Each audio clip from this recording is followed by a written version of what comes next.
We are going to get started in just a couple moments.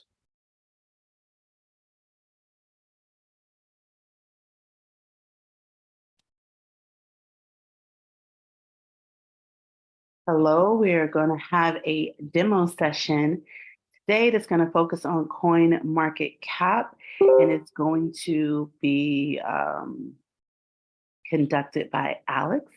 He's one of the core team members of Unit Masters, and it's 11 o'clock. It is indeed 11 o'clock, and we're going to get started in just a moment.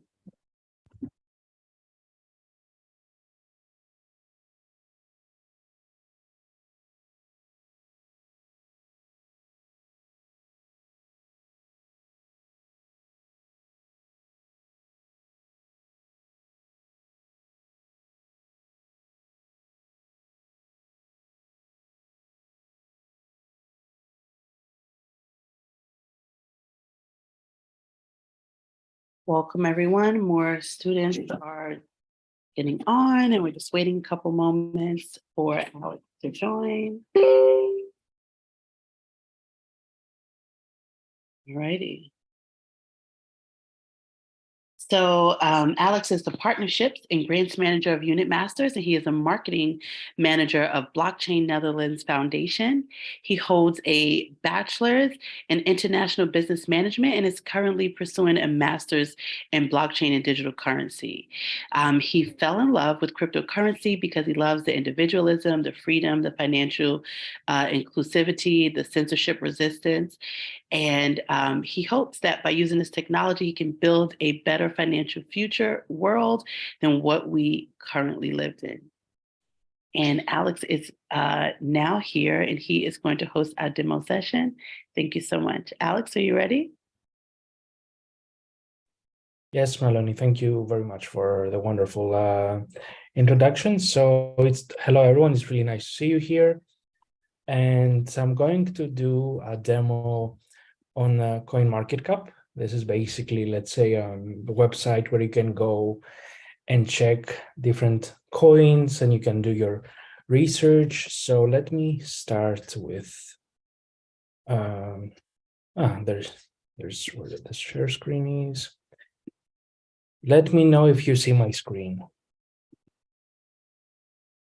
Yes, we can see your screen. Wonderful. So in order to access, for those that do not know how to access CoinMarketCap, it's coinmarketcap.com, or you can go on, how do you call it? On Google and write CoinMarketCap. There is also another website very similar to it, so that I don't like just send you all on CoinMarketCap. There is CoinGecko that is basically doing the same thing. So you can use either of them to basically check different coins and everything. So let's start with CoinMarketCap though, because we don't have, if we have time, maybe we can go on CoinGecko and see how it's a bit similar to it. But let's start from here, right? As you can see, you can go through cryptocurrencies, exchanges, community, products, and learn. For instance, you can see certain news, you can see certain research that CoinMarketCap does, videos, glossary. If, for instance, you forget something, that's how it's called. Let's click here, obviously, right?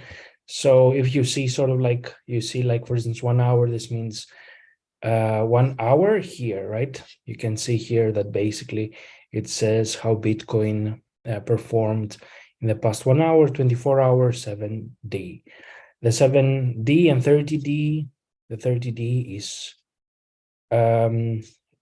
you can basically change this with filters, but basically you also have 30D, right? And you can see here that basically what it stands for. And here you can see other different things that you may want to know. For instance, proof of stake, does it have? Yep. So you can see what a pure proof of stake is, what slashing is, everything that has to do with participation node, of course, as well. And you can basically check the different things that you may have forgotten, or you want to double check what it means or how it basically is used. Now, if you go on cryptocurrencies, you can see that there are rankings recently added, categories, spotlight, gainers and losers, global charts, historical snapshots, and so forth. And if you go on ranking, we go basically here. And then if you click, for instance, on 1 hour, you can see that Quant was the best performing cryptocurrency in the past 1 hour, up by 1.48%. But compared to this, in 7 days, it has lost 7.9%, right? 7.88%. You see, it's also real time, basically. But if you click on 7 days, then it's OKB that has done the best performance, basically. Then it's Casper, Zilliqa, and so forth. Then if you go to 24 hours, you see that you basically have Bitcoin Zilliqa and Bitcoin SV, and basically it goes on, right? If you click back on market cap, then you kind of see Bitcoin, Ethereum, Tether, and so forth, because it by default, when people say what's the first cryptocurrency, they don't talk about what performed the best the last 1 hour, 24 hours, or 7 days, or 30 days, but it's more about the market capitalization that each cryptocurrency has. And basically that market capitalization is basically how much money has been added to that cryptocurrency. And in the way that you can see the price of each cryptocurrency, it's basically you take the, what do you call it? If you do also the calculation here, you can see that if you take the market capitalization of Bitcoin and you divide it by the total supply of Bitcoin, which is 21 million, you should get this kind of price. Basically, that's something that you can also do basically as well. Then you have the volume, how much Bitcoin has been traded the past 24 hours. Traded meaning someone sent to someone else. There's circulating supply. This is basically how much Bitcoin is available now, as opposed to 21 million, which is how much is going to be available in 2140. And then you can also see how it performed the last 7 days. If you click on Bitcoin, well, to any currency, right? You can see here how it performed last day, the last 7 days, 1 month, 3 months, 1 year, or all time. It's not all time per se, because Bitcoin started in 2009. So this one goes up to 7/13 to 2010. So as you can see, it's not that accurate, of course, and but it's still pretty accurate as early. It's very early, basically, right? But just keep that in mind. And here you can see basically how it performed. This is how it performed in 2013. This was the very first halving. It's an interesting thing because when you see it here, I think, like, if you look at it from here to here, it's a really small thingy. I don't know, can we zoom in? Yep. So it's a really small thingy, as you can see here. The price here is like $100, 110, 20. And once you go here, it's 1,077. So it's a 10x more or less, right? That happened in 2013. And here, if you go to 2017, you had $1,000.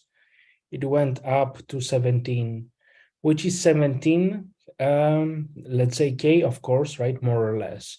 But it's still not that small of a difference, right? Because that big of a difference, because it's 10x to 17x, but because basically it's seen more from the price perspective, it looks like it's a small thing here, but it's really not, because it's a 10x. This one is a bit bigger, 17x, but still 10 to 17. This should normally not be. If we would do it with excess and growth, basically, in terms of that, then you would see that it's not that small, generally speaking.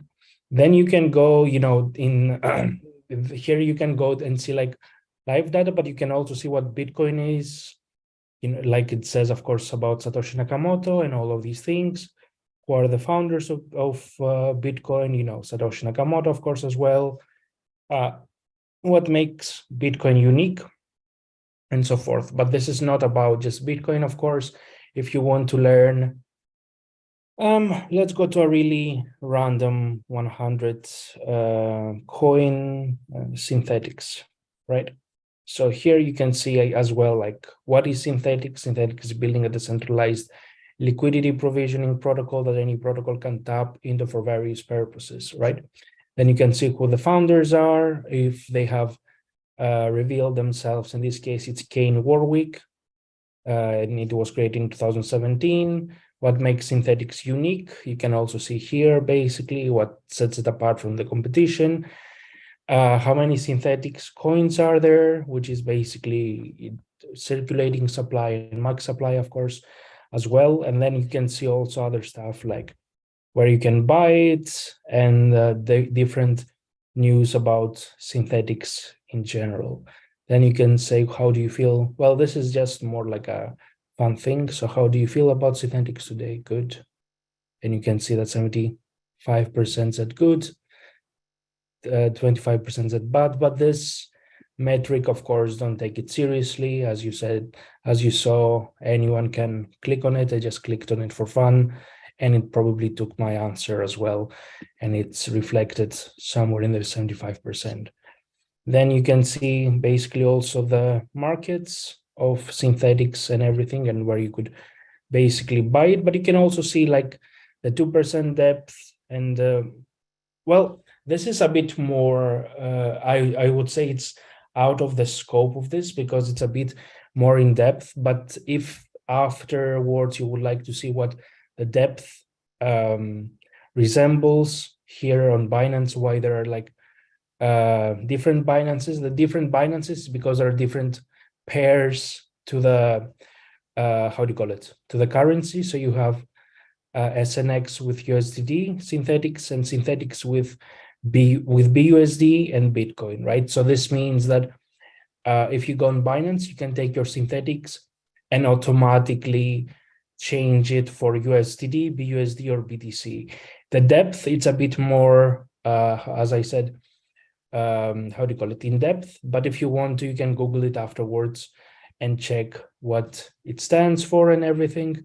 It's a bit out of scope, basically, in terms of this demo. Then, of course, what you can also do is you can click on more info. You can see here the total addresses that have basically this, that hold this asset, right? So for on April 21, I don't know why it has only April, okay, April 21 as in Friday. Okay, I thought it was April 2021, but never mind. So April 21, 2023, you can see there were 96,000 addresses, a bit more than that, that held this token. Now, if we go on Bitcoin, do we have this as well here? And Bitcoin being, the, how do you call it, the most well-known crypto here, you have 45 million addresses holding Bitcoin. So if we divide this by 7 billion people that are on the planet, let's say, you can basically see how early we still are for the whole space. Here you have 46, 45. So even if we take, of course, the biggest one, which is 46, it's still just 1 million, not that much in terms of differences, of course. And the thing with this is we also don't know how many of these 46 million addresses are also unique addresses, because creating an address is completely for free. So maybe I can maybe someone who has been in the space for 10 years has created 100 addresses and has a little bit of Bitcoin in each address, basically, like a very small amount, which they have forgotten about or something, or it's unusable because it's a very small amount, and you can't buy anything with maybe 20 cents or $1 or something like this, basically, and they have left it there. So that's it in terms of more information, but that's interesting to see, right? Like how many people hold it, because you can see, first of all, how early you are perhaps in this project, but also you can see the popularity of it in general as well, right? If you do 3 months, you can see here as well, 45 million and so forth, 46. Here we have 45, 44. So you kind of can see a little bit how it went, how popular it is, of course, as well, right? So if we go, for instance, if we go, this is going to be, how do you call it? This is going to be a,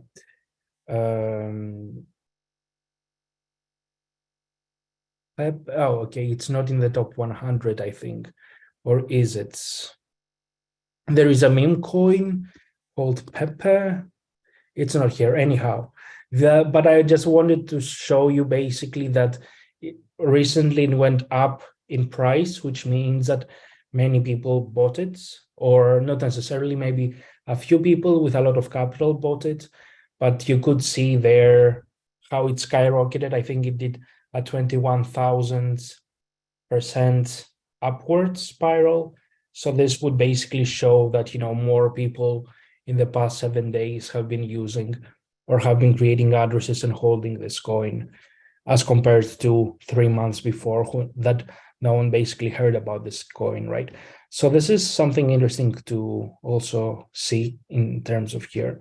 You can click here and you can see news. This is 1inch network.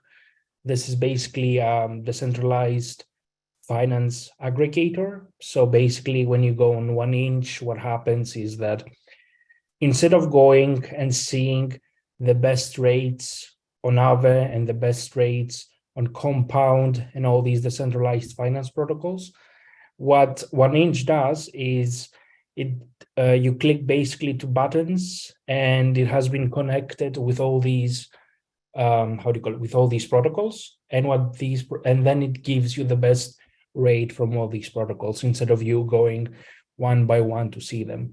And here you can see the news, of course, as well, the historical data, of course, as well, how it opens, high and low, basically within 1 day, right? The close, of course, as well. The thing with open and close, this is something that I'm personally also have to check, is what do they mean by open and close? Because as you know, crypto, you can send it 24/7. So in theory, they don't have an open and close like in stock markets, where the stock market ends at the end of the day and the next day it opens again. Or if it is weekend, it stops on Friday and opens back on Monday, right?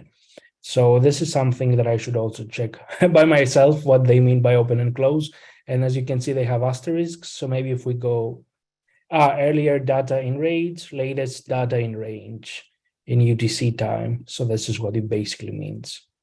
Now that's something that I also didn't know, but now I learned because I'm doing the demo, see? So here you can see, of course, the market cap, of course, as well, for each day, the volume that it was traded as well.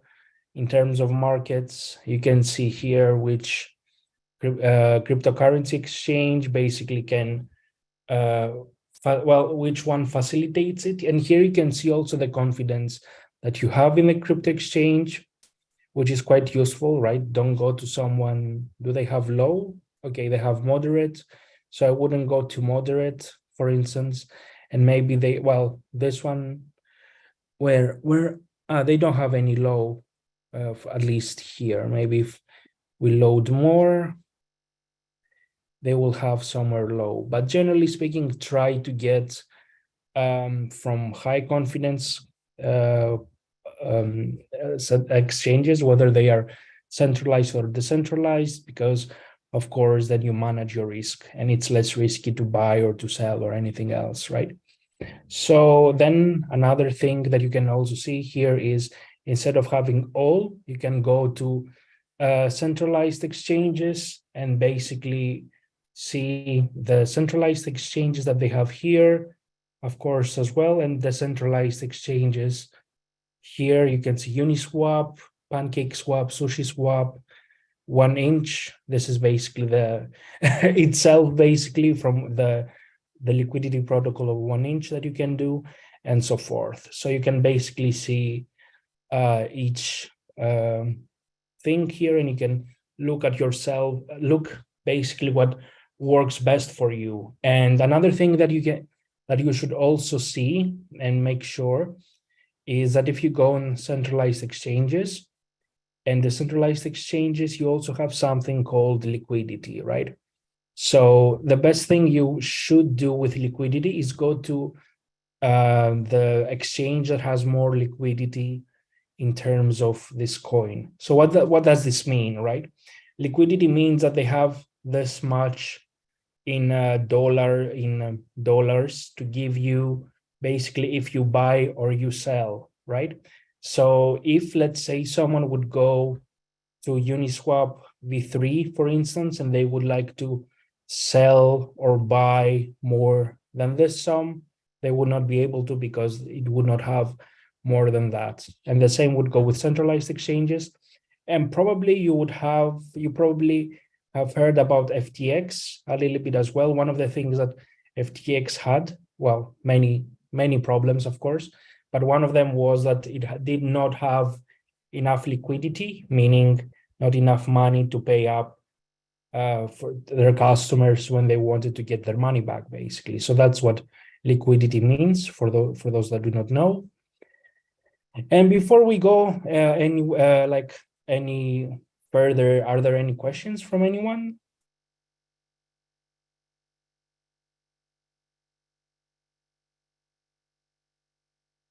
Let me check, maybe stop sharing chat here.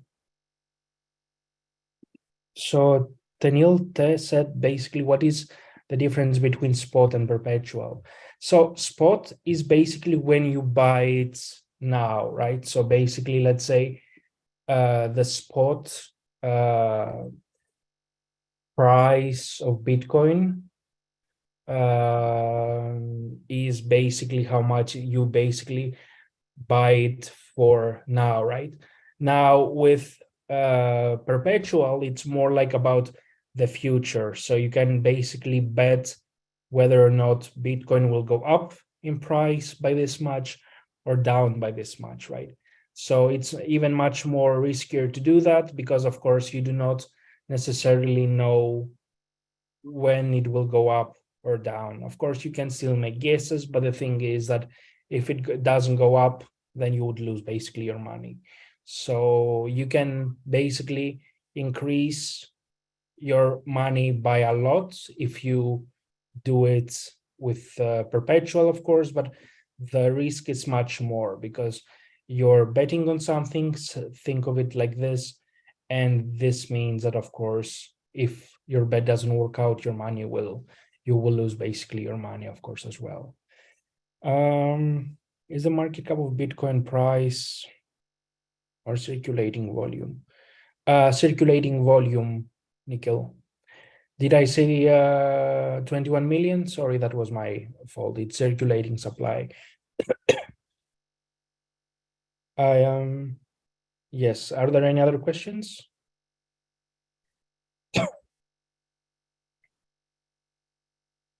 Okay, so there are no other questions for the moment. So let me continue.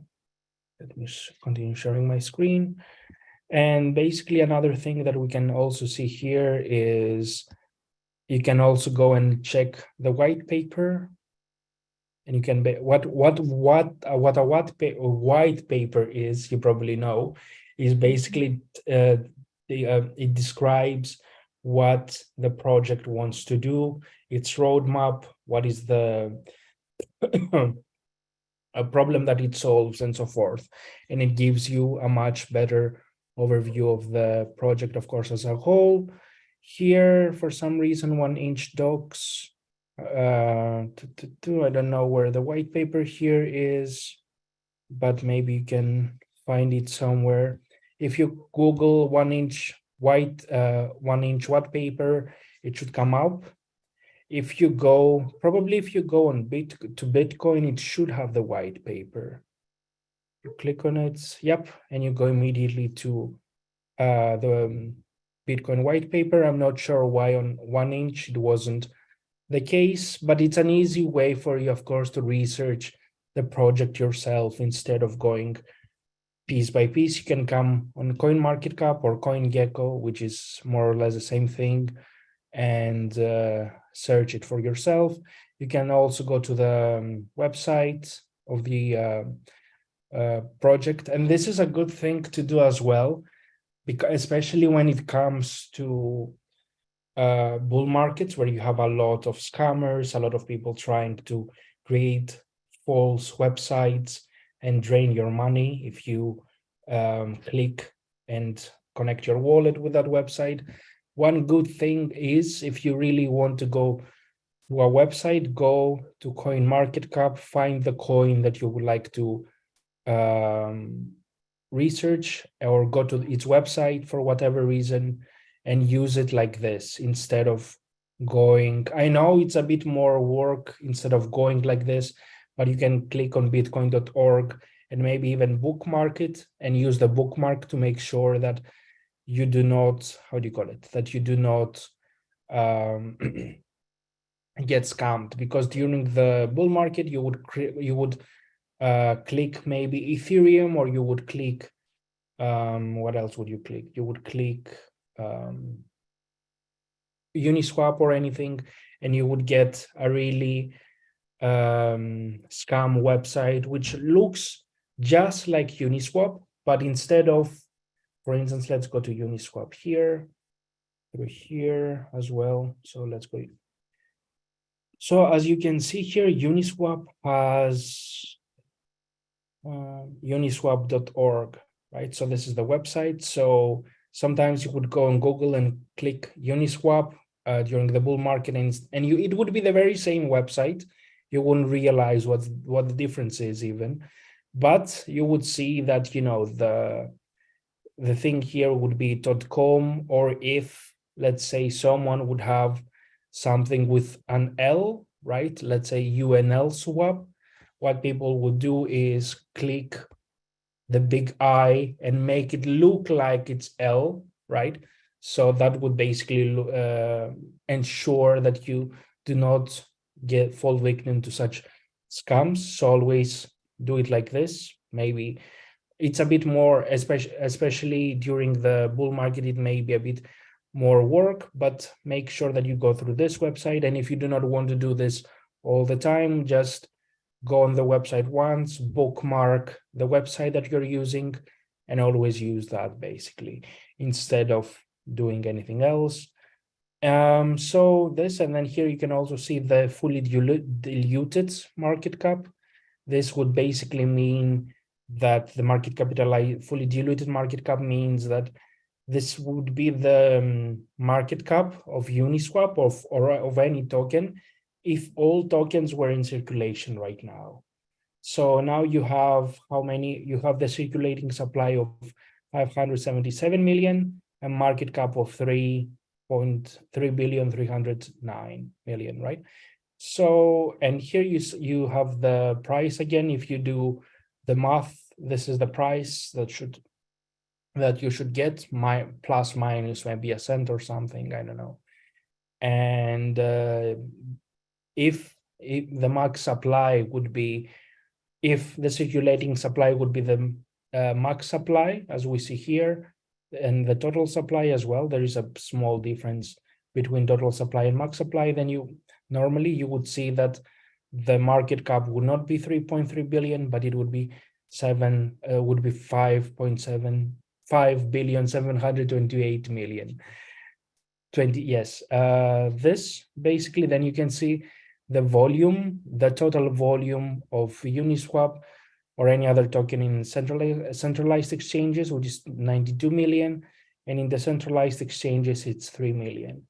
So if you would like to do, I suppose, a huge trade or change your Uniswap to another token, that would be better to do on a centralized exchange. By big, I mean more than this, obviously, right? And this is for all dexes combined. So if you go on Uniswap or any other, or SushiSwap or any other dex, it should normally have less than that. And the same goes for Binance. This is not for the Binance thing, but for all the centralized exchanges together. But the idea here is that the liquidity for centralized exchanges for this token is more than in decentralized exchanges. So if you would like to do a big trade, it would be better to look at centralized exchanges individually and see what would be the best for you. Now, the centralized exchanges, on the other hand, they may not have, in this case, this much of a volume, but they're useful, of course, in this case, because no one can censor you as opposed to centralized exchanges, right? Because if the government or anyone would command a centralized exchange to freeze your money, they can't really do anything, because it's either they go out of business or freeze your money, so they'll have to freeze your money. If it's a decentralized exchange, a decentralized exchange cannot freeze your money because it's just a protocol, it's just code. So that's something to keep in mind, maybe, of course, as well, when you look at the different volumes, of course, as well. Total value locked, this is also another good thing to know. This is basically when you take a token, you can, of course, take it and close it for rewards. Let's say if this is, what do you call it, proof of stake, right? Then you have locked. Then if you would lock $1, let's say the total value locked in this case would be $1, but in this case it's 4 billion, 4.2 billion. And this is good to also kind of see how popular the token is in terms of DeFi in general, of course, as well. Then you can go on community. Here you can see their Twitter, their Reddit, of course, as well, and all of these things. And basically, I don't know if there is anything else you would like to ask, because this is more or less it in terms of CoinMarketCap. You can go on exchanges, of course, as well. And this is something very important to know. You can look at the score of each exchange here. For instance, with Binance, you have 9.9, meaning that Binance, according to CoinMarketCap, is a very reliable exchange. So you would use it. Coinbase as well, 8.2, Kraken 7.8. These are the three biggest exchanges. So they are also very safe in the sense that they've been around for quite a while. And I think if Binance really wanted, let's say, to scam their customers, they would lose more by scamming them in the long term than actually by playing fair as well, because they're well established, everyone knows them inside and even outside of crypto, I suppose, right? People that don't know about crypto, one of the company that they will first know about is Binance, because it's the biggest one. And Coinbase and Kraken the same. They're not as big as Binance, but they're quite close competitors. So they would have a lot of things to lose if they would go bust, especially Coinbase and Kraken, because they've been for much older, for more time than Binance around. Then you can see KuCoin, Bybit. These exchanges are good for alternative coins that have not been listed to major exchanges, which are these three, of course. It's good to find really nice gems or anything if you would look like it. If you would look at it like this, basically, then you have also Bitfinex or KX and so forth. But make sure that you do not go too much, like in terms of score, don't go too low, because if we go to, you see here, they kind of have, I suppose, until 6. Above 6, you have green, meaning it's pretty safe, maybe. I would still not use big KX, not because I don't trust it or anything, but I've never used it, and I'd rather use exchanges that I've been using for a long time, and I would not like to risk it for any way. But you can see here, then it goes to a different color, meaning that these are even less trustworthy in terms of exchanges, and then do they have a red one? Yep. See, if it's even below 4, then it's a red one, meaning these ones, be very careful when you use them, or do not use them at all. As I said to you, for me, basically, it's much more about using the ones that I actually know, right? So, but at the end of the day, it's up to you to add, let's say, a border as to how much risk you are prepared to go to in order to exchange coins and everything. So this is good to also know, and make sure that you go and use exchanges that are very highly valued. Another thing that you can do, of course, is, as I said, do not take only CoinMarketCap as a source. Go on CoinGecko. Yep, it's here. Go on CoinGecko, and I think if they have exchanges as well here, crypto exchanges, and they have total score, of course, as well. Here you see Coinbase having 10, Binance 10, Bybit 10, KuCoin 10, while KuCoin here has 7.2. While here you don't have anyone having a 10, obviously, right? Here you do. But the thing here is you have up to Bitfinex that basically is up to 10. But you kind of look, of course, at both, websites maybe, and trust what you think is best. In this case, of course, Binance, Coinbase, and Kraken. Well, Kraken, I don't know why they put 5 here, but basically Binance, Coinbase, and Kraken are the most trustworthy ones in terms of exchange. And then, of course, you can also see different volumes here, of course, as well, just in the same way that you can see here. Some of them may be a bit different for a really small percentage, maybe like 5% or 3%, the volume may be different. Of course, they don't perhaps give you the exact volume in terms of up to the last cent. Maybe there is a small deviation between them, but as long as this deviation is not a huge one, then it should not be a huge problem for anyone, right?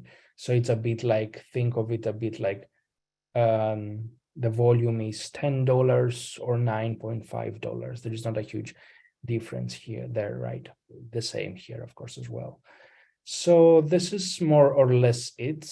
You can also go on community, of course, here, and look at articles, different feeds. You can explore different products that CoinMarketCap has. Events calendar. This is events basically that there are within the whole, let's say, crypto community in terms of listing, how do you call it?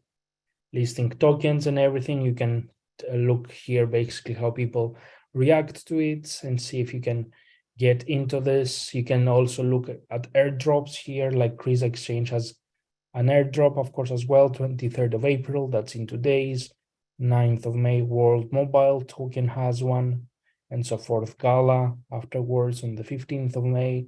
So these are good things to also see, like the token economics of each of them, fork, swap, generally speaking, right? And AMAs that there are within the community, within the different communities that you may want.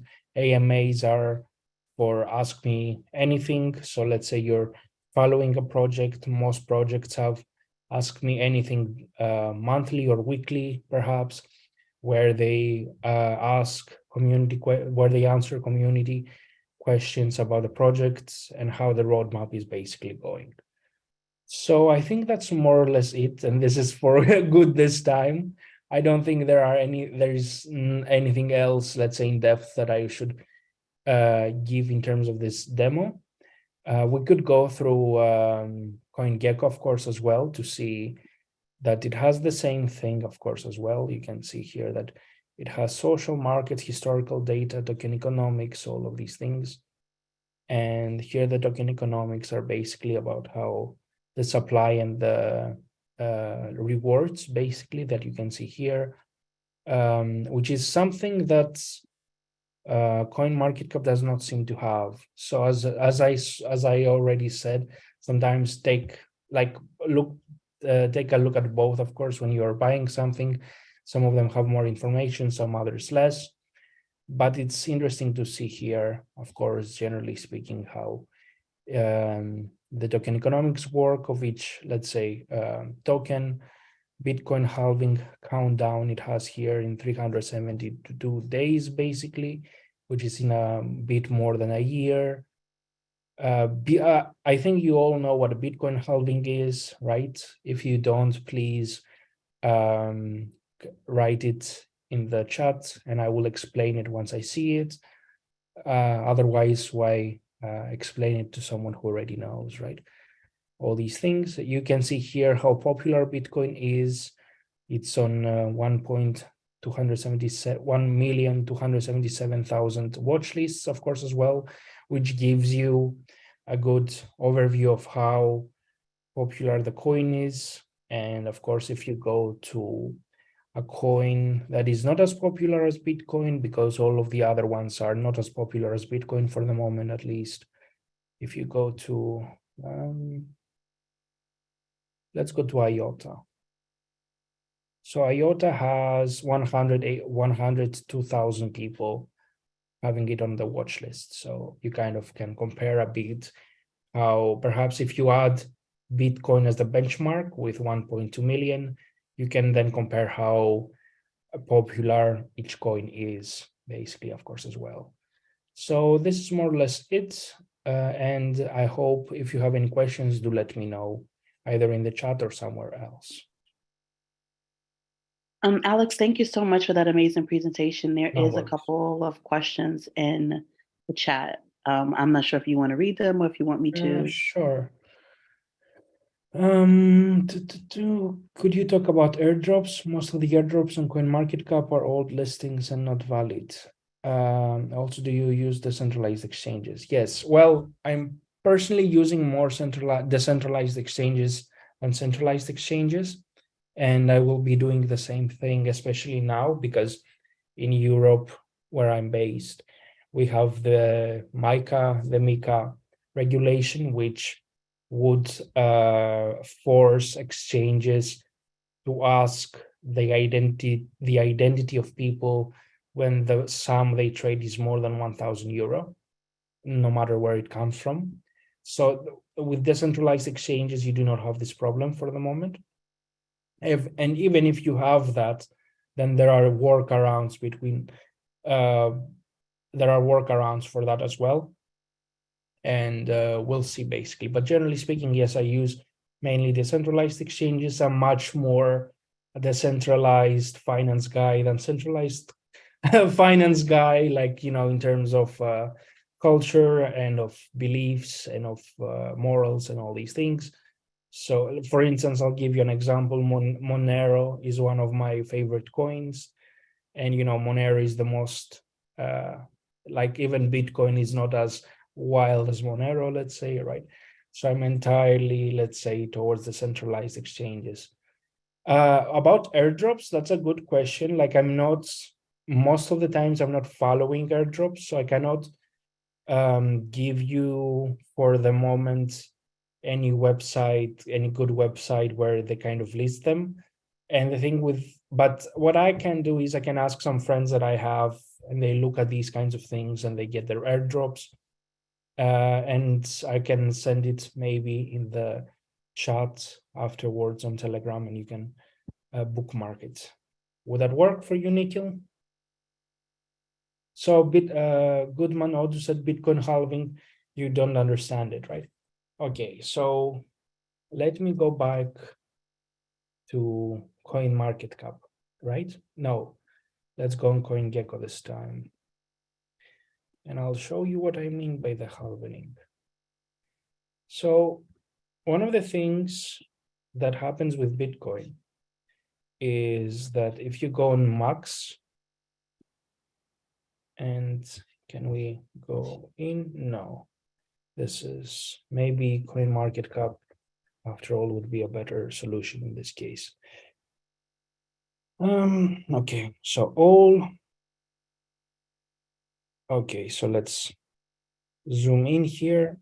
One of the things with Bitcoin, right, is that it has been programmed in such a way that every 4 years, its block reward halves. So how does Bitcoin work in terms of token economics, right? So in the very beginning, right, you would have, when the miners would add blocks to the Bitcoin blockchain, every single time they would get every 10 minutes, because every 10 minutes a new block is being added to the Bitcoin blockchain, the miners would get 50 Bitcoin as a reward, right? And this 50 Bitcoin afterwards, they would basically sell to make their money back and a profit, because basically they have to consume energy in order to do so, right? Energy meaning electricity, in order to power the Bitcoin blockchain. So in this basically case, what happens is that every 4 years, it started with 50 Bitcoin, it halves, and it goes to, the first halving was from 50 Bitcoin to 25 Bitcoin every 10 minutes, right? And here you can also see the supply and demand, right? So as long as the demand for Bitcoin stays the same, increases, or even is a bit less than normal, you would see a rise in the price of Bitcoin, right? Because the supply is halved suddenly, and the first halving of Bitcoin happened in 2013, somewhere here, I think. And as you can see, then with the halving, it started going up in price, up until 1,000, and then it started going a bit down until $488. This is because, of course, the demand for Bitcoin went down afterwards and it crashed. So then the next halving was in 2017, I think, or somewhere here. I don't remember the exact date, to be honest with you. But you can see here that it already went from 400 that it was here, because people kind of started understanding it. It went up to 1,000 somewhere here, right? And then because the halving happened, the demand stayed the same or increased during those years, or decreased slightly. In this case, it increased basically, because you can see a huge upward spiral, right? But even if it would be decreasing a little bit in terms of demand, as long as it's not a lot, the halving happens. And in this case, the halving went from 25 to 12.5 Bitcoin per 10 minutes as a block reward. This means that, of course, in the circulation of Bitcoin money, the circulation goes less, right? So instead of inflation, where you have more money coming into the system and making everything more expensive, what Bitcoin does is it has deflation, so it basically cuts the money every 4 years, which leads to deflation and increasing the the price of Bitcoin. And here, as you can see, the halving happened, and then after a few months, it whoop, and then it went, of course, down again. And if we go then here, even more, of course, it went, this was the bottom here at 3,000, and then basically it halved again. Here, I don't remember that. Here something must have happened. There might have been somewhere an economic crisis or something that increased normally the price, but this was not the halvings. Here something happened. If you go maybe on the news for 2019 and you see what happened, maybe you can understand why it went up. I'm not sure, but afterwards it crashed again, and then somewhere here it started, the halving happened as well. As you know, it went up again. This was during COVID.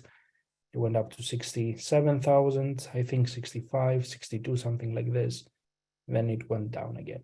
And as you can see here, the halving basically that we saw that will happen in 1 year, the chances are that the very same thing will happen, because more Bitcoin adoption is happening, more demand for the demand for it increases, and the halving will happen, meaning more deflation is coming, less Bitcoin available, and thus the price will go up again.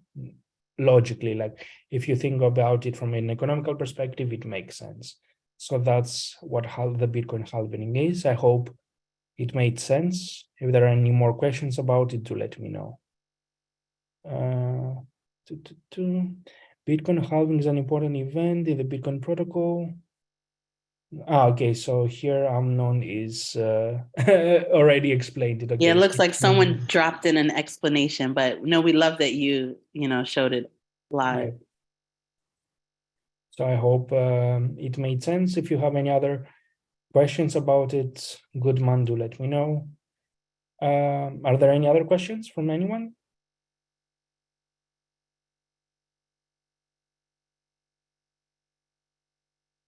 All right, going once, going twice. All right. Well, thank you so much, Alex. That was incredible. We really appreciate it. And I guess that's all. Like, everyone have an amazing weekend ahead. The same for everyone, and enjoy your weekend. Okay. I hope you